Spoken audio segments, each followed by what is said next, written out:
Hey everyone, Combo here, back with another Empires and Puzzles video, and today I'm going to talk about who I believe to be the top 10 epic dark heroes right now. I just finished up my series of top 10 legendary heroes of all 5 elements. Definitely check out those videos if you haven't already, but at many of your requests, I am now starting a series of epic level hero top 10 lists. I will also eventually do rare heroes. Real quick though, if you do enjoy this video or find it helpful, hit that like button and make sure you're subscribed to my channel so you can see my future videos.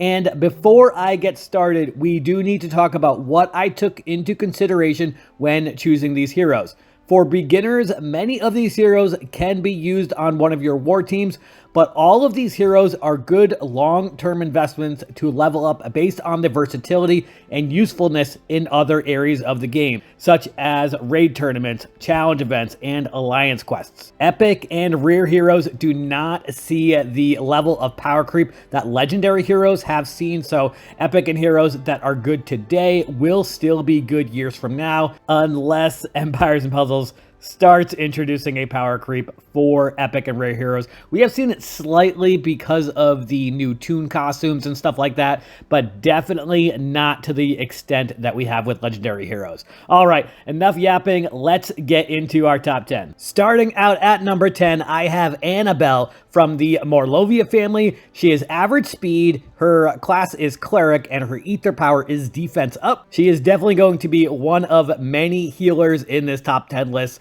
The epic dark heroes have a lot of really good healers, but for her family bonus, she is again part of the Morlovia family. She's going to have a bonus whether there are 1, 2, or 3 family members. She's going to get 3, 6, or 9% mana generation, depending if you have 1, 2, or 3 heroes, and her passive is going to be steal buff. When this character casts their special skill, they have a 50% chance to steal the newest dispellable buff from a random enemy that has buffs. If no enemy has buffs, this character deals 70% damage to all enemies. And for her special skill, Tidy Up, she is going to dispel and cleanse all buffs and status ailments from all allies and enemies. She is then going to recover 45% health for all allies, and she's going to recover an additional 2% health per remove status effect, up to 65% health in total. So you need to be careful about how you use her, because it's also going to remove buffs from your team and remove ailments from the opposing team. So keep that in mind when you're using her, but she is a very solid healer. She can also be used in conjunction with Poffit or Pepper Flame or Starwalker or any of those heroes that give an ailment, and then if that ailment is removed, additional damage gets dealt to that character. Annabelle is one of the heroes that will still work on if you use Annabelle after using one of those ailment heroes. So definitely a great thing about Annabelle, but most people who have those heroes probably have stronger rosters, and Annabelle probably wouldn't make one of their war team. As far as where she would be useful, raid tournaments are definitely a good option for you to have her on. Coming in at number 9, this may surprise some people, but I've got Lexi. She is part of the super elemental family. Her mana speed is average, her class is monk, and her ether power is damage reduction. For her family bonus, the super elemental bonus, so 1 or more purple tiles turn to power gems each turn. The amount of purple tiles that turn to those gems is equal to the amount of dark heroes on your team. Max of 5 purple power gems can be on the board at the same time. The power gem deals 20 damage to a random enemy each turn until it is matched. When matched, they deal 10 damage to all enemies. For her passive, she has the Troop Mastery. On offense, this hero's troops deal extra elemental damage against the weaker element. The dealt extra elemental damage is plus 100%. On defense, this hero receives less elemental damage from troops of the stronger element. The received elemental damage is minus 10%. And for her special skill, Energy Conjunction, the caster and nearby allies become soul connected for 4 turns. Soul connected allies share received damage. The target plus nearby enemies become soul connected for 4 turns. Soul connected enemies share received damage. Soul connected allies get plus 94% defense versus holy for 4 turns. And soul connected enemies get minus 44% defense versus dark for 4 turns. So Lexi has a pretty specific use, and that's going to be for challenge events or alliance quests where you're going to be playing with a purple mono team and you need your enemies to be able to get extra damage from dark heroes. So Lexi is extremely good for that. It is also very common for players who do really well in events to use these soul connected heroes so that you can match tiles and get rid of all of your enemies and not just the ones that you're placing those tiles against. It makes those matches go much quicker. I actually did a video on one of the challenge events that we were going through displaying the soul connected advantage utilizing Costume Gunner and Wilbur, but Lexi is the only purple hero that has this soul connected option. So if you want to use a mono purple team, then Lexi is the one that you would want to use. I really wouldn't recommend using her in raid tournaments or wars or anything like that. Again, she's got a pretty specific use for challenge events and alliance quests. Coming in at number 8, I've got Toon, Cyprian. He is of course part of the classic family. Mana speed is average, his class is paladin, and his ether power is counterattack. This is going to be the first of many Toons on this list, and for his family bonus, and all of the classic heroes are going to have this, they get a bonus for 2, 3, 4, or 5 classic family members. They will get a plus 1, 3, 5, or 7% attack, defense, and healing based on how many Season 1 classic family members you have. And he, of course, has the Toon passive, 75% extra chance to resist all status ailments, mana reductions, and buff dispels. And for his special skill, the Toon-tastic riposte, the caster and nearby allies counterattack with 125% of the damage received for 5 turns. This status effect is undispellable and lasts 2 turns longer on Dark Hero. Even just 5 turns is like forever in a battle.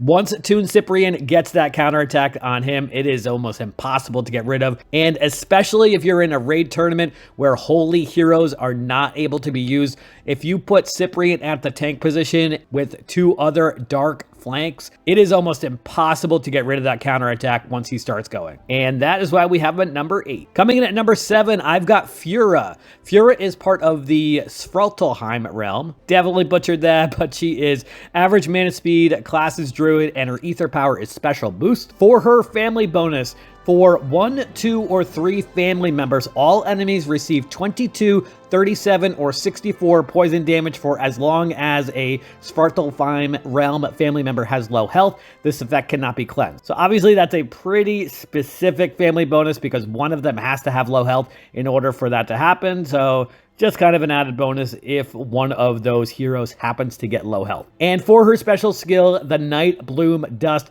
she's going to deal 280% damage to the target and nearby enemies. She's going to reduce the mana of the target and nearby enemies by 15%, and the target and nearby enemies get minus 75% decrease of any healing received for 3 turns. Believe it or not, I believe that this version of Fura, the Druid costume version with the 280% damage to the 3 enemies, that is the highest hit 3 average speed dark hero in the epic category in the game, actually. So that is the main reason I have her on this list, because if you are looking for a dark epic event team, then Fura definitely needs to be on it. Looking at her stats here, 1155 attack for a double limit broken epic level hero.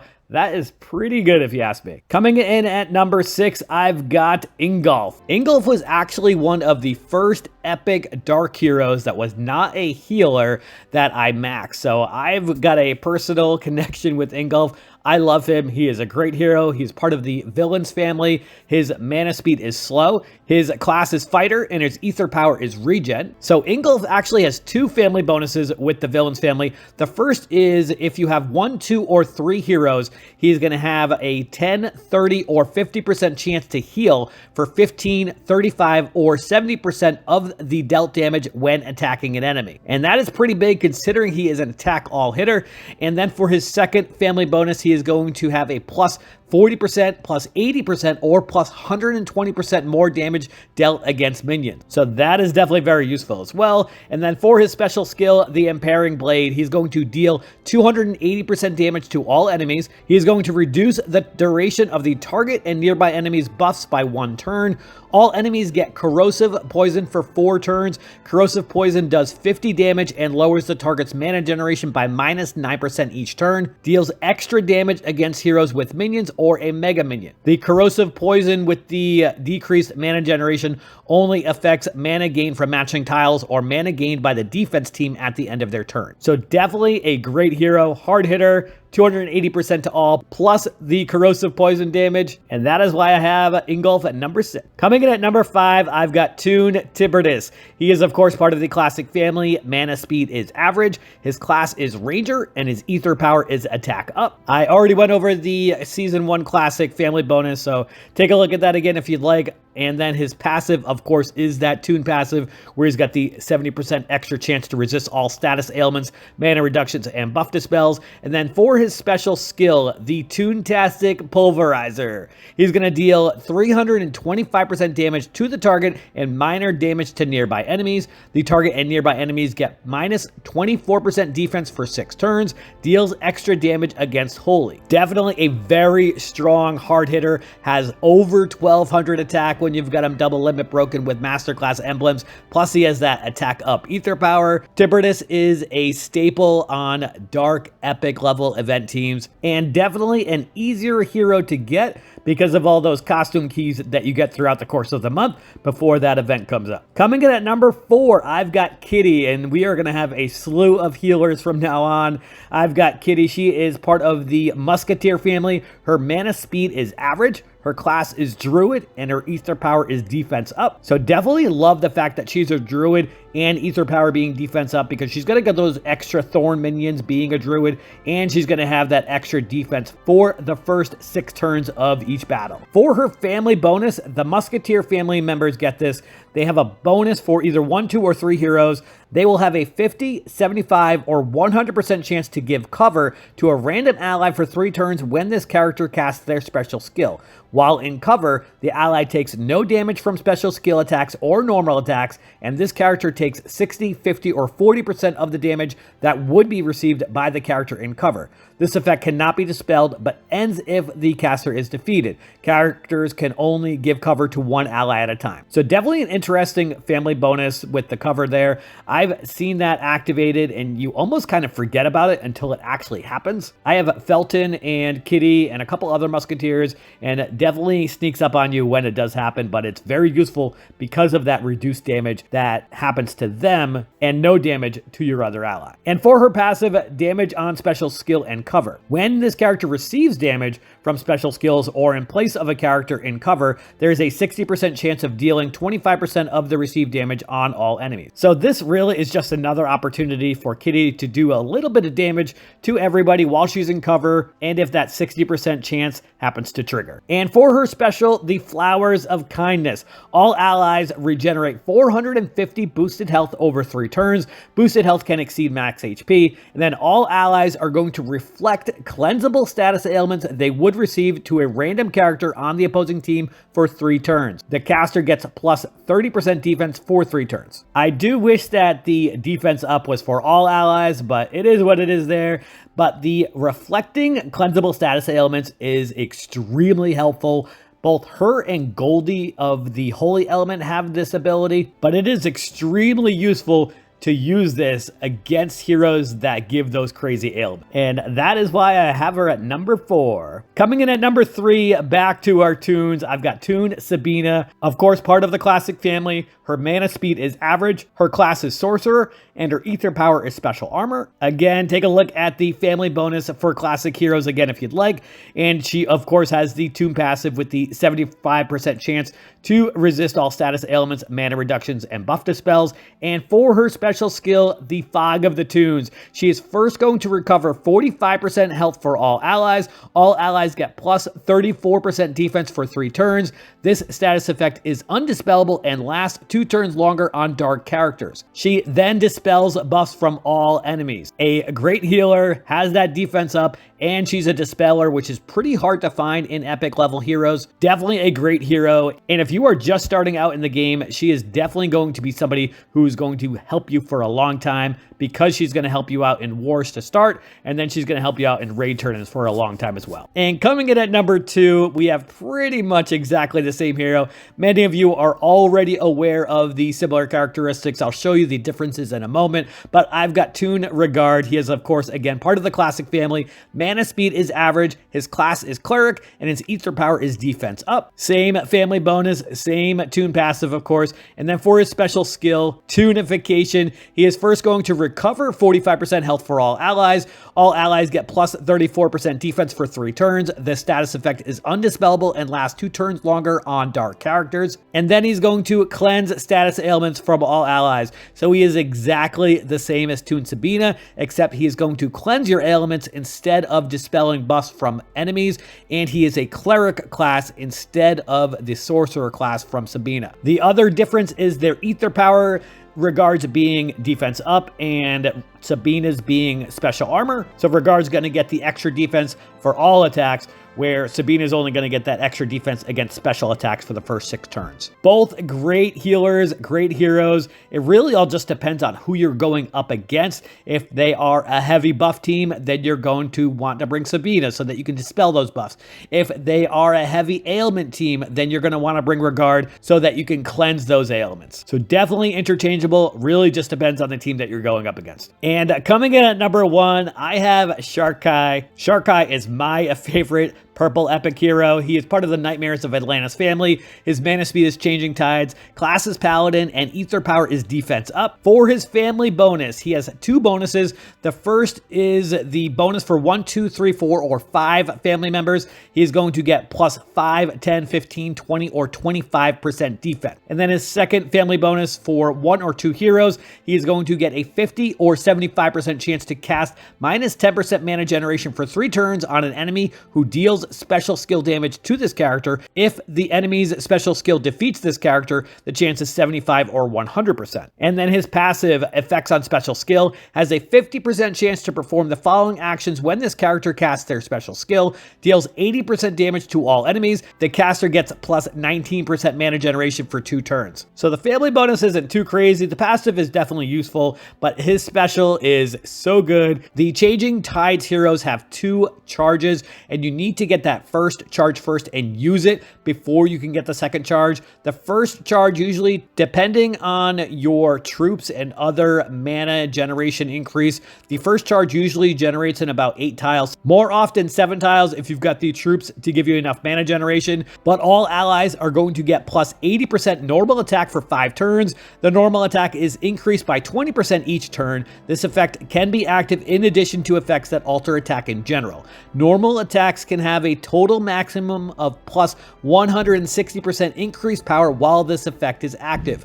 All allies get plus 20% critical chance for 5 turns. And then the second charge, which usually generates in about 10 tiles, sometimes 9 if you've got a mana troop. I think you need like 15 or 20% mana increase in order to get to 9 tiles though. So keep that in mind, that just a legendary troop does not work to get you to 9 tiles. The first part of the special is exactly the same, so I'm not going to reread that, but all allies get plus 35% critical chance for 5 turns instead of 20% chance. Shar-Khai is a staple on Titan teams, on Mythic Titan teams, and I've been seeing him more in buff booster epic level tournaments than I ever have before. I feel like definitely a great hero, a lot of fun to use, and definitely a very easy, quick way to increase your Titan scores. Shar-Khai is just a fun hero to have. And those are the heroes I believe to be the current top 10 epic dark heroes in the game right now. Let me know who you think got snubbed on my list, or if you think I misplaced anybody. There was really only one specific hero I couldn't fit on the list, and that was Giuliani. Personally, I do have him. I've got him limit broken with emblems. I've been a bit disappointed with his special skill damage. Being slow speed doesn't help, so I've only been using him in rush tournaments primarily. If you all like him, definitely let me know. Maybe I'm using him with or against the wrong heroes. I don't know. But that is going to do it for today's video. I hope you did enjoy it or found it helpful. And if you did, hit that like button. Make sure you sub to my channel, and I'll catch you guys next time.